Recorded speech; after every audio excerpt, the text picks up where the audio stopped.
Part 54 from chapter 3.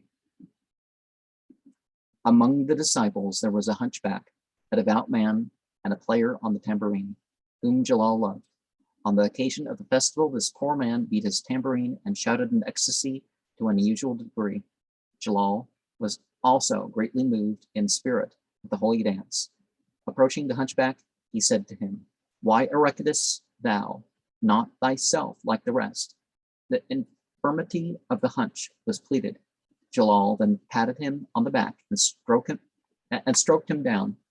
The poor man immediately arose, erect and graceful as a cypress. Yeah, sometimes all you need is a massage, Wouldn't have phrased it that way in this modern age, but yeah. When he went home, his wife refused him admittance, denying that he was her husband. His companions came and bare witness to her of what had happened, and she was convinced to let him in, and the couple lived together for many years afterwards. And maybe some things there led him to be well.